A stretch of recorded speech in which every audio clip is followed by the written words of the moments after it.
When someone flew this anti-Jesus banner over Canada, the Canadian Human Rights Commission considered charging them with the crime of hate speech. In America, Christians might gripe, but most understand that the person who did this has a right to do it. Americans get that free speech includes religion. However, if the comments are about Islam, there is much more fear and censorship. Zuhdi Jasser has experienced some of that. He's a doctor and a devout Muslim who's been critical of what he calls Islamists in the United States. What do you mean, Islamists?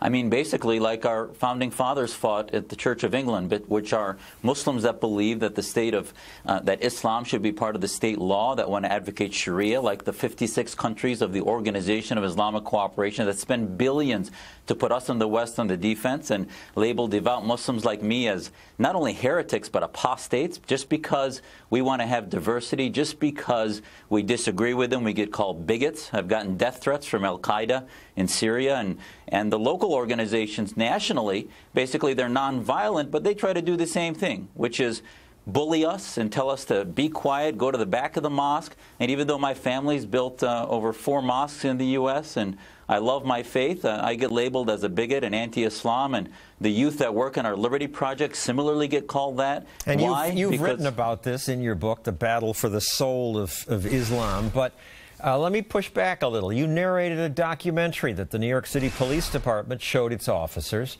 Here's an excerpt. It's an entire movement, and the idea of it is hatred for our way of life. The document states that their work in America is a kind of a grand jihad in eliminating and destroying the Western civilization from within. We all know about terrorism. This is the war you don't know about. And the accusation is that you're saying that all Muslims hate our way of life.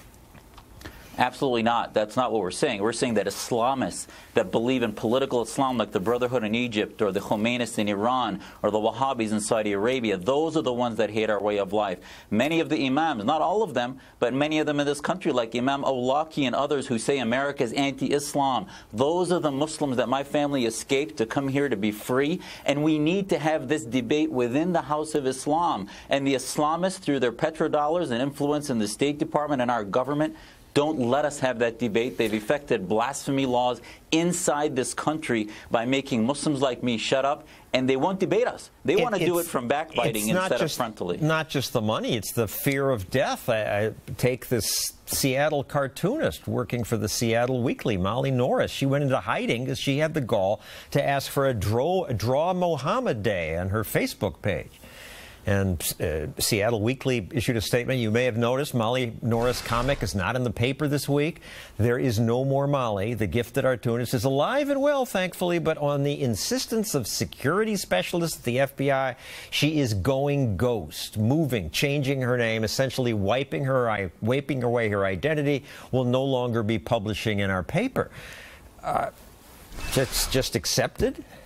Well, this is about the future of liberty, the future of American freedom, and we can't cower down in fear. We can't allow us. This is about national security against Islamism that is going to spread across the so-called Arab awakening if we don't help those who are reformists and take sides, because this is why I do this. I want my children to be part of a faith that can debate, that can confront these realities, and not infantilize Muslims that, oh no, we don't want to offend the Islamists because they'll kill us, they'll attack us. That's not American, to cower from debate and allow us to self-censor because of fear.